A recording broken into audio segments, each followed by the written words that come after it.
Hello guys, कैसे हैं आप लोग। मैं अमित तलडा, आपका फ्रेंड, फिलोसोफर एंड गाइड। तो SNCF जून 25 का पेपर हम डिस्कस कर रहे हैं। पार्ट 1 ऑलरेडी मैं डाल चुका हूं, जिसमें मैं सारे न्यूमेरिकल क्वेश्चंस पढ़ा चुका हूं already.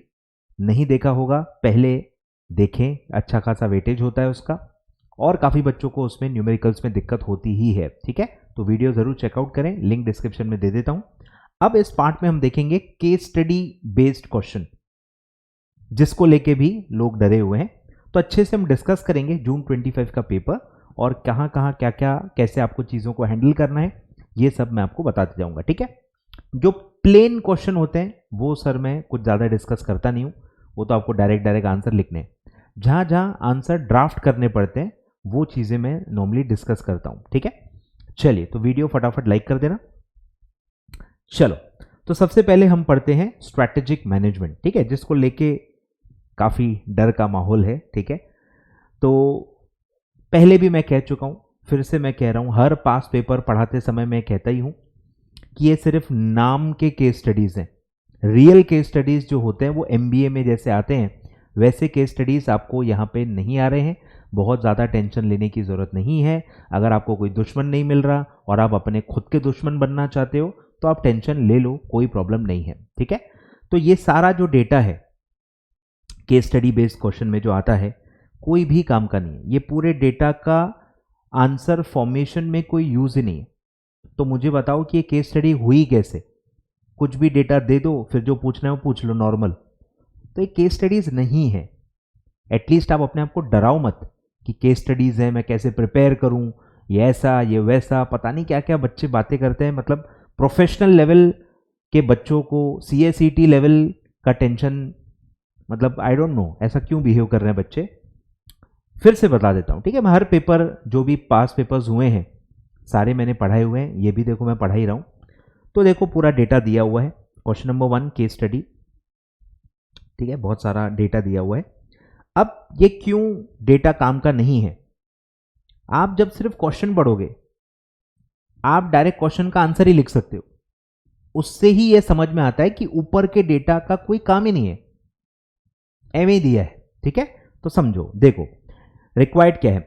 As a newly qualified company secretary assist mister Kumar. अब यहां बस एक बढ़िया गेम खेला इंस्टीट्यूट ने, लोगों के नाम यूज किए। बस वो आपको पता होना चाहिए कि ये सिर्फ ऐसे ही रेफरेंस के लिए नाम दिए हैं, आपको इसका कोई काम ही नहीं है।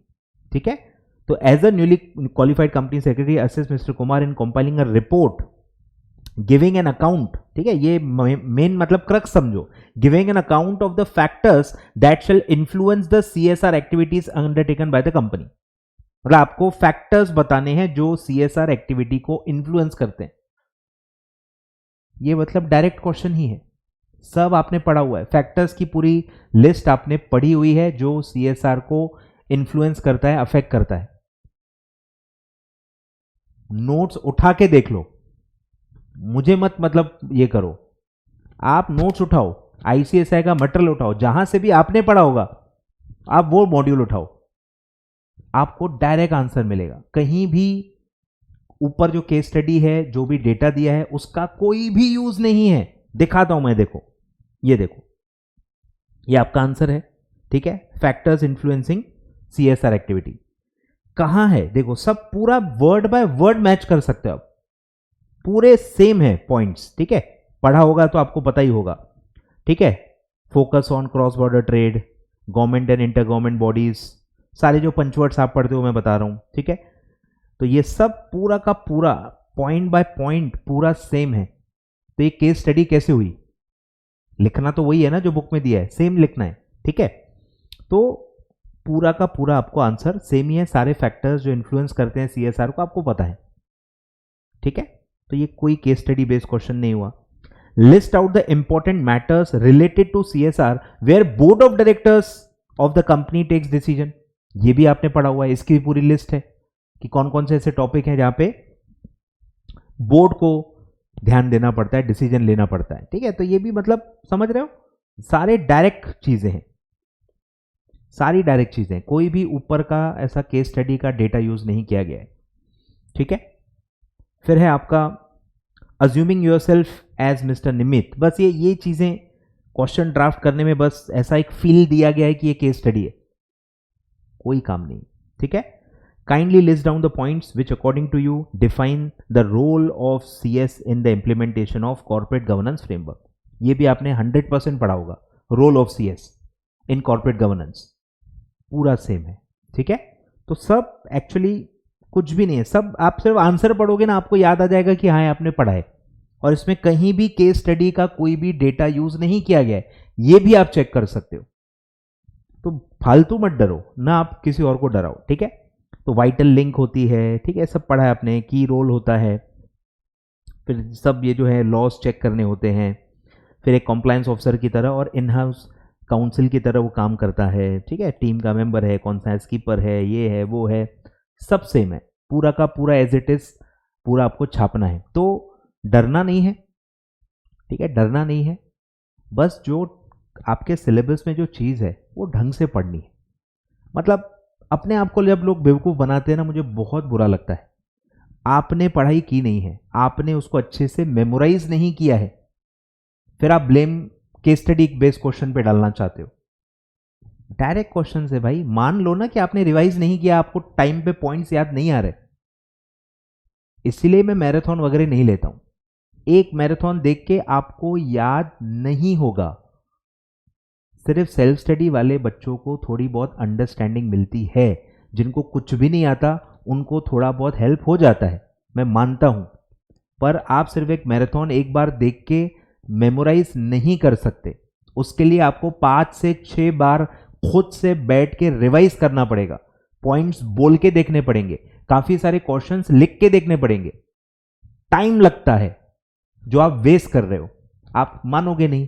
प्रोफेशनल लेवल पे आके, मतलब क्या बोलूं मैं, अच्छे से 5 से 6 बार आप एसएम पढ़ो, आपको पॉइंट्स धीरे धीरे याद हो जाएंगे। 5 से 6 बार पढ़ने पड़ेंगे। बस जो टाइम आप मैराथन से इधर उधर डेटा ढूंढने में लगा रहे हो, वो खुद से सेल्फ मेमोराइज करने के लिए, रिवाइज करने के लिए आप लगाओ, आपको दिक्कत नहीं होगी। इसका और कोई रास्ता नहीं, कोई ऐसी चीज नहीं है जो आपको याद करा पाए। याद करने के लिए बहुत बार पढ़ना पड़ता है, बोल के देखना पड़ता है, तो ही वो धीरे धीरे धीरे धीरे पॉइंट बाय पॉइंट मेमोराइज होता है। हमारा रोल कम है, आपका रोल ज्यादा है। ये जब तक आप एक्सेप्ट नहीं करोगे, आप गलत डायरेक्शन में ही काम करोगे।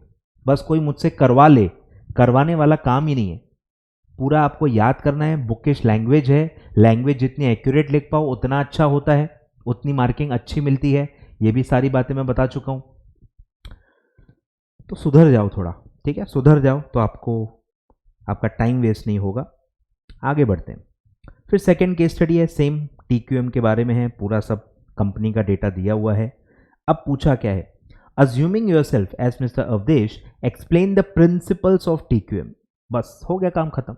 प्रिंसिपल्स ऑफ टीक्यूएम लिखते बैठो, पूरी जो लिस्ट आपने पढ़ी है प्रिंसिपल्स ऑफ टीक्यूएम याद होगा, कस्टमर सेंट्रिक, ये वो, ये 8 10 12 पॉइंट जो होते हैं सब छाप डालो।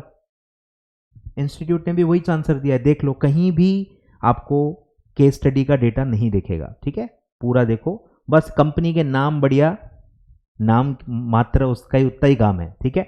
तो customer focus, total employee involvement, process centric, integrated, ये वो सब सेम है, पूरा का पूरा सेम है, ठीक है। फिर है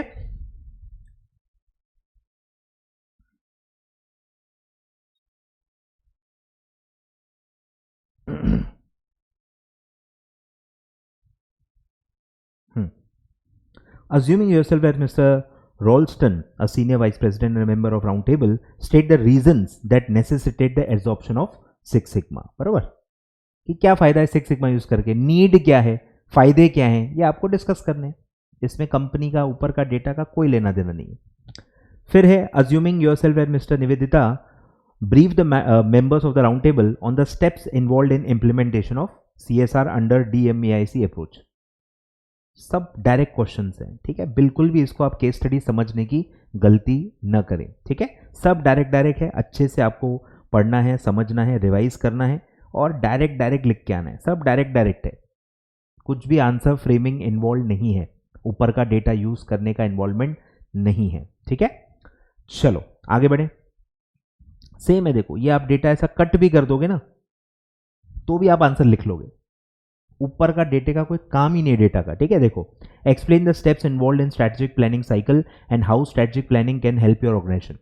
डायरेक्ट ही आंसर लिख सकते हैं, कोई और चीज की जरूरत नहीं है, ठीक है। स्ट्रेटेजिक प्लानिंग साइकिल आप पढ़ चुके हो, डेलिब्रेट, ये वो, इंटरनल एक्सटर्नल, सब वो सब पढ़ा है अपने प्लानिंग। और फिर प्लानिंग के क्या फायदे होते हैं सब पढ़ चुके हो आप।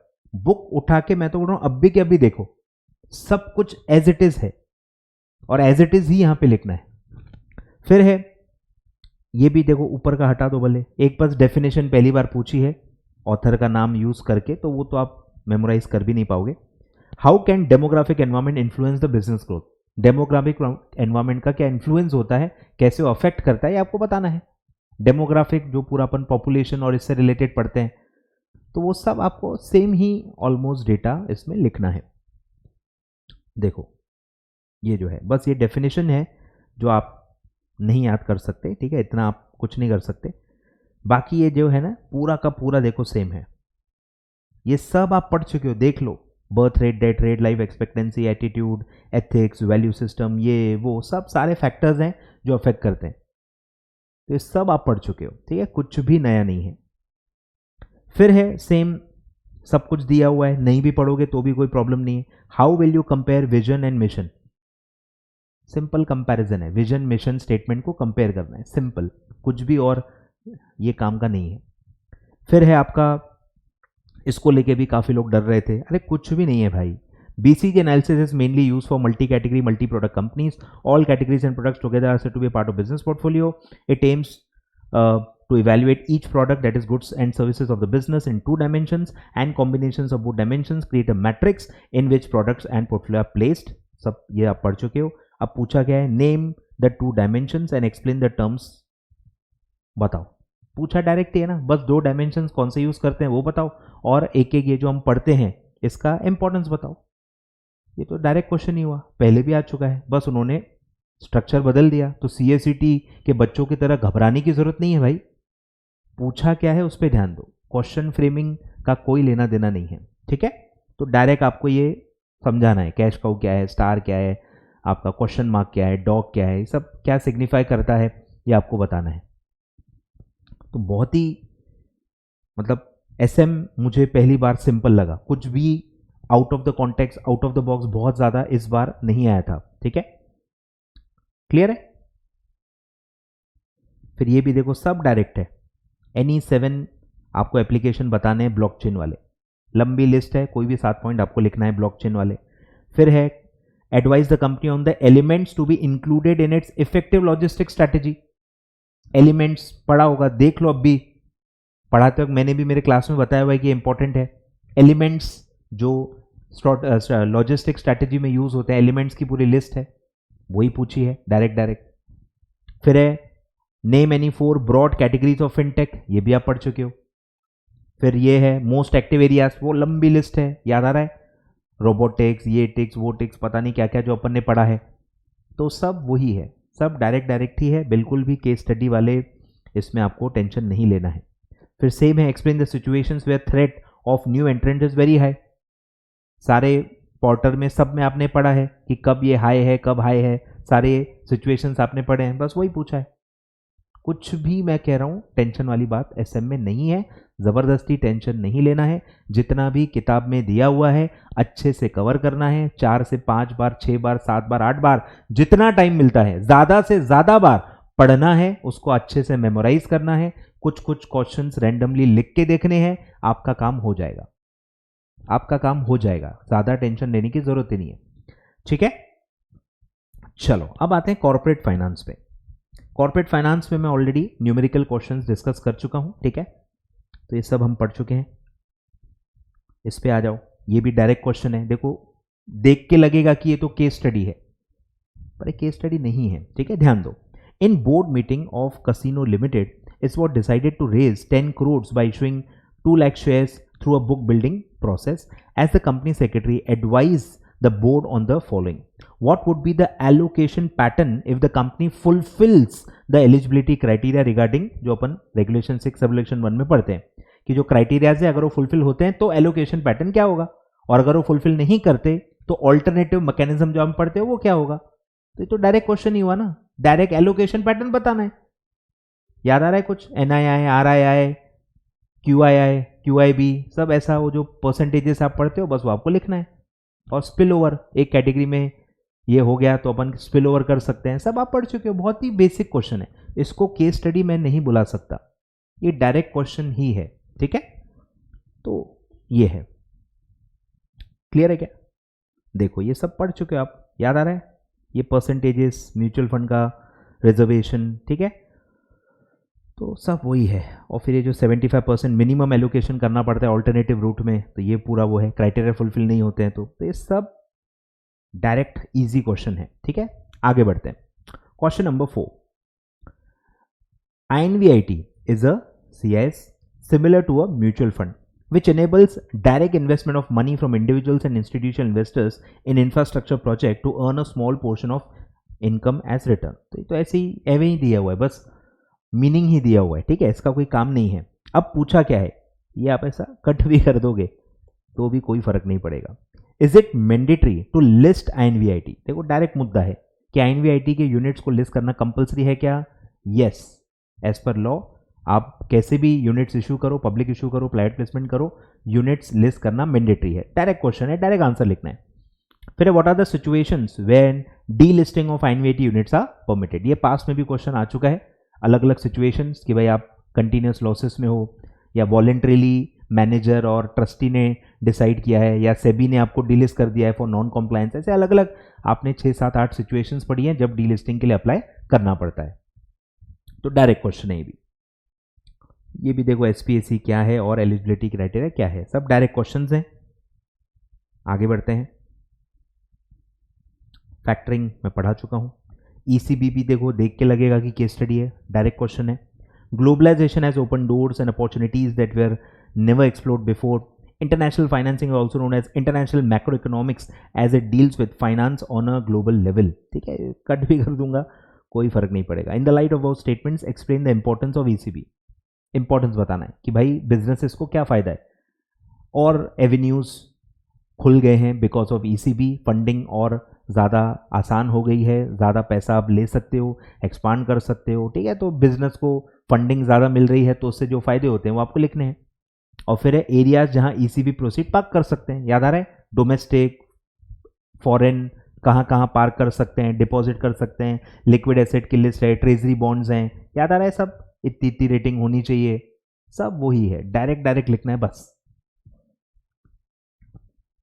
फिर ये भी देखो, ये सब कट कर दोगे तो भी चल जाएगा। डायरेक्ट क्या पूछा है वो निकालो।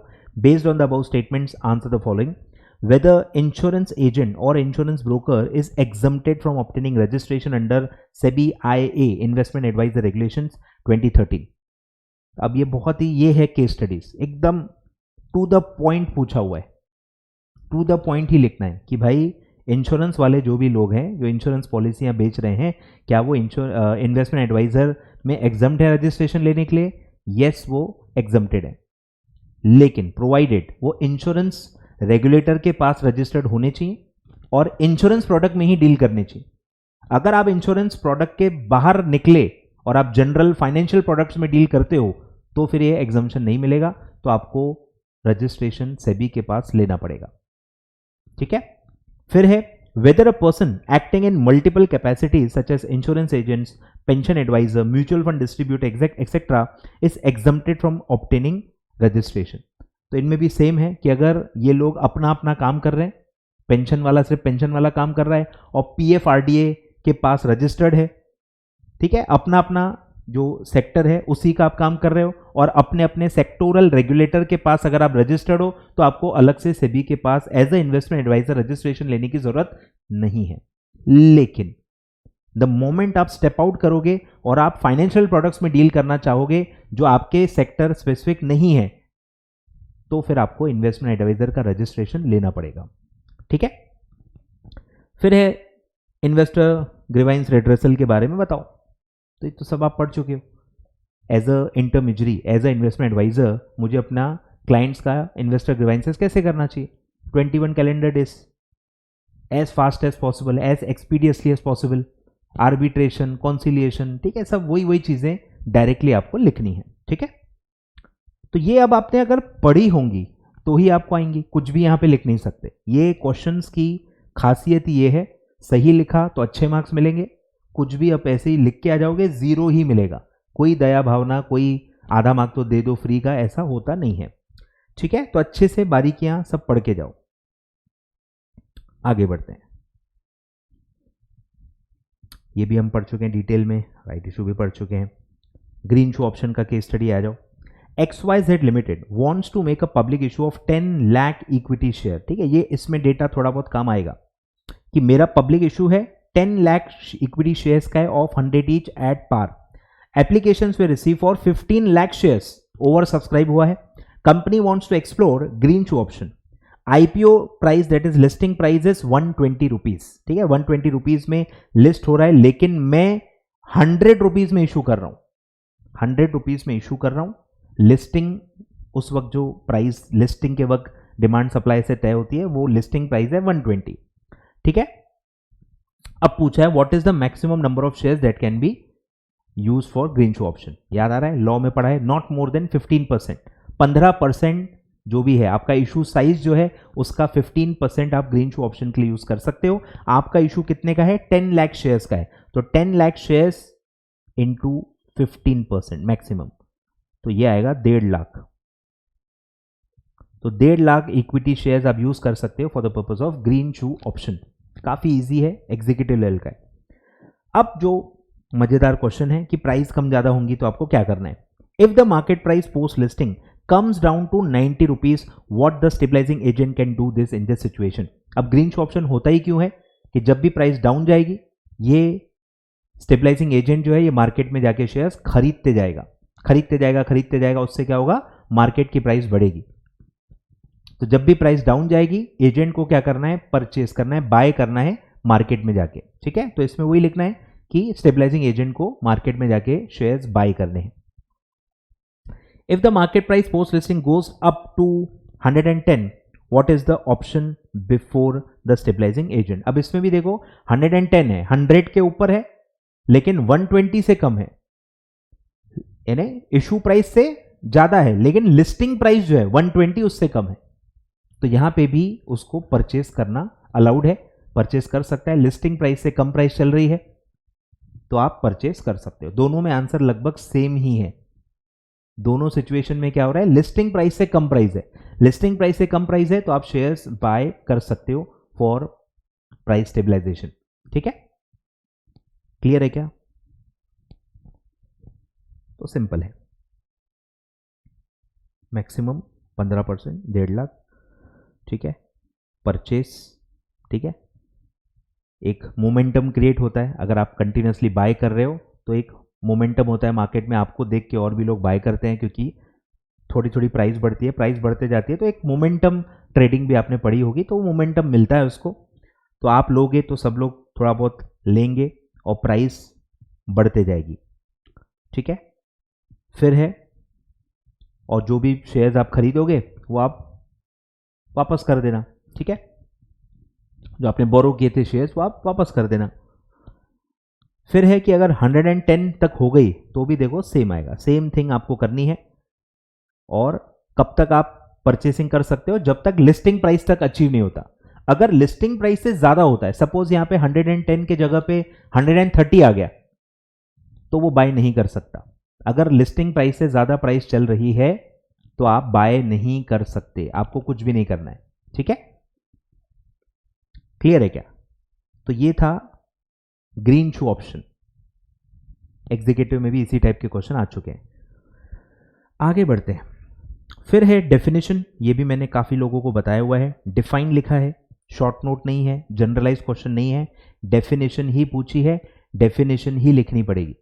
नहीं पढ़ी है डेफिनेशन, ये क्वेश्चन आंसर मत करो, लेकिन कुछ भी लिख के आओगे और मार्क्स एक्सपेक्ट करोगे तो नहीं मिलेंगे। डेफिनेशन मतलब वो ऑफिशियल डेफिनेशन ही लिखनी पड़ेगी। ठीक है, तो ये पढ़ के गए हो, छाप के आ सकते हो, बहुत अच्छा क्वेश्चन है, 5 में से 5 भी मिल सकते हैं। लेकिन कुछ भी ऐसे ही शॉर्ट नोट टाइप लिखोगे तो फिर मार्क्स नहीं मिलेंगे, 0 ही मिलेगा। ठीक है, फिर डायरेक्ट क्वेश्चन है प्लेसमेंट मेमोरेंडम क्या है और उसके कंटेंट्स क्या है। बहुत इजी क्वेश्चन है, पूरी लिस्ट आप पढ़ते ही हो, इशू की डिटेल्स, ये डिटेल्स, सामने वाले की डिटेल्स सब। ठीक है, तो प्लेसमेंट मेमोरेंडम बहुत ही सिंपल क्वेश्चन है।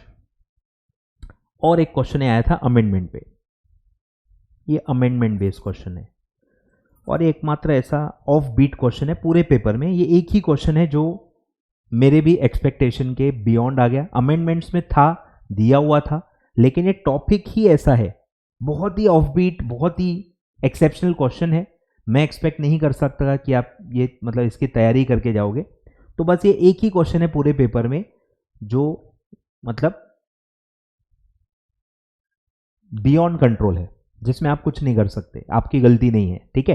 तो बस ये एक 5 मार्क का क्वेश्चन है जो बहुत ही एक्सेप्शनल आ गया अमेंडमेंट्स में से। वैसे काफ़ी ठीक ठाक ही क्वेश्चंस ही आते हैं, ठीक है। ये एक एक्सेप्शनल क्वेश्चन आ गया था लिक्विडिटी विंडो फैसिलिटी पे, ठीक है। तो ये ओवरऑल पेपर डिस्कशन था और आपको एसएम के लिए मैं फिर से बोलना चाहूँगा, बुक में जितना दिया है उसको ही पढ़ो, समझो, मल्टीपल टाइम रिवाइज करो, कोशिश करो जितना आप मेमोराइज कर पाए, पंच वर्ड्स को मेमोराइज कर पाए, कुछ कुछ क्वेश्चंस लिख के देखो, ठीक है। उससे ज़्यादा बेटर प्रिपरेशन एसएम की नहीं हो सकती। ज़्यादा से ज़्यादा बार पढ़ाई करो, बोल के देखो, ठीक है, तो आपका धीरे धीरे याद हो जाएगा। क्लियर है? चलो, थैंक यू सो मच। जून 25 का पेपर डिस्कशन लगभग मैंने कवर कर लिया है। Thank you so much.